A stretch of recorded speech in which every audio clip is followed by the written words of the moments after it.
سمجھتے ہیں کہ غیر آئینی کام ہے، غیر جمہوری کام ہے، اور پی ٹی ایم کے خلاف اگر ان کے پاس کچھ تھا بھی تو گفت و شنید کے ذریعے، سیاسی عمل کے ذریعے ان کے ساتھ بات کرنے کی ضرورت ہے۔ یہ وقت ابھی انتظامی ایسے اقدامات لینے کی ضرورت نہیں تھی، ان کے ساتھ بیٹھ کے جو ان کے مسئلے تھے ان پہ بات چیت کرنے کی ضرورت تھی۔ وہ انہوں نے پختونوں کے کچھ مسائل پہ وہ احتجاج نہیں بلکہ ایک جرگہ کر رہے تھے، تو جرگے کے انعقاد کے لیے اگر وہ اکٹھے ہو رہے تھے تو کوئی اس میں کوئی کبات نہیں تھی اور ان کو اجازت دینی چاہیے۔ سر پی ٹی ایم شامل ہوگی سر اس پی ٹی ایم کے؟ ہم اس کا جائزہ لے رہے ہیں بالکل، خاص کر اس جو اقدام لیا گیا ہے اس کے بعد تو ہماری بھی ہمدردیاں ان کے ساتھ بڑھ گئی ہیں، کیونکہ اس لحاظ سے کیونکہ ایسے اقدامات سے ملک کو کوئی فائدہ نہیں پہنچتا بلکہ نقصان ہی پہنچے گا۔ سر حکومت آئینی ترمیم لا رہی ہے لیکن اتفاق رائے اور احتجاج جو ہے وہ نہیں ہو رہا ہے، تو اس پہ کیا؟ میرا خیال ہے کہ یہ آپ دیکھیں کہ یہ کیوں ایسے اس وقت کر رہے ہیں، یہ وقت کے ان کے ارادے کیا ہیں، یہ ٹائمنگز کو دیکھیں۔ چیف جسٹس آف پاکستان 25-24 کو ریٹائر ہو رہا ہے، اور ان کی یہ خواہش ہے اور جلد بازی سے کام لے رہے ہیں کہ اس سے پہلے یہ آئینی ترمیم ہو، اور اس میں کانسٹیٹیوشنل کورٹ کی بھی بات ہے اور بھی بہت سی چیزیں ہیں، ملٹری کورٹس کی بھی بات ہے، ججز کا ایک صوبے سے ایک ہائی کورٹ سے دوسری ہائی کورٹ میں تبدیلی کی بھی بات ہے، بہت سی چیزیں ہیں اس میں۔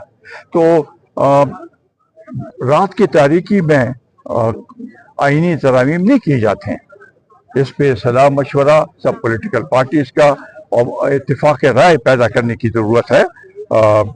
اگر جائز بات ہے تو اس میں کوئی حرج نہیں ہے، لیکن کم از کم میدان میں تو بات لے کے کہ کیا وجوہات ہیں کہ آپ اس وقت یہ آئینی ترامیم کر رہے ہیں، اور اس میں بعض سیاسی لیڈروں نے تو یہ بھی کہا کہ 25 کے بعد تو بڑا مشکل ہو جائے گا، تو یہ کیوں، آخر کیوں 25 کے بعد مشکل ہو جائے گا؟ تو میں سمجھتا ہوں کہ ہماری یہ رائے ہے کہ جلد بازی میں جو بھی کام ہوگا وہ صحیح نہیں ہوگا، اور اگر ان کے پاس 2/3 اکثریت بھی نہیں ہے اور یہ اور پارٹیوں سے لوگوں کو لے کے ترامیم کرے تو اس آئینی ترمیم کی کیا حیثیت ہوگی؟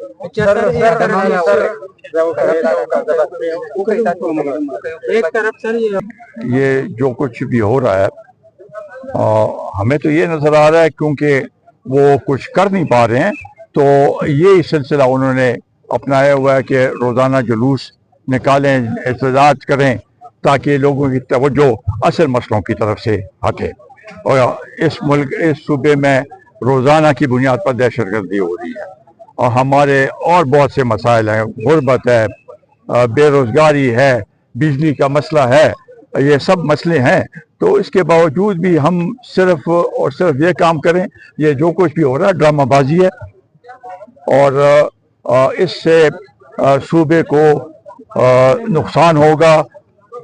2 دفعہ یہ رہے ہیں، ابھی تیسری بار ہے کہ ان کی حکومت آئی ہے، اور اب تک ہم نے کوئی ایسے وہ نہیں دیکھے کہ جس کی وجہ سے ہم یہ کہیں کہ یہ انہوں نے کوئی ایسا کام کیا ہے جو کہ عوام کے مفاد میں ہو۔ تو اس لیے میں سمجھتا ہوں کہ یہ بالکل صحیح نہیں ہے۔ جہاں تک پختونخوا ہاؤس کی بات ہے، ایک ہاؤس کو جو کہ مرکز میں سب صوبوں کے ایک بلوچستان ہاؤس بھی ہے، پنجاب ہاؤس بھی ہے، سندھ ہاؤس بھی ہے۔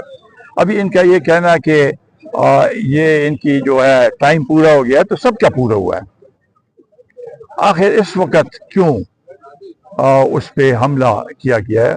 اس کے بھی ہم خلاف ہیں، یہ طریقہ نہیں تھا۔ اگر وہاں پر کوئی سیاسی سرگرمیاں تھی تو اس کے بھی کوئی اور یہ طریقہ نہیں تھا کہ آپ اس کے اوپر اس کو سیل کر دیں اور دروازے توڑیں. تو یہ ہم سمجھتے ہیں کہ صحیح اقدام نہیں ہے. Thank you, sir. Thank you.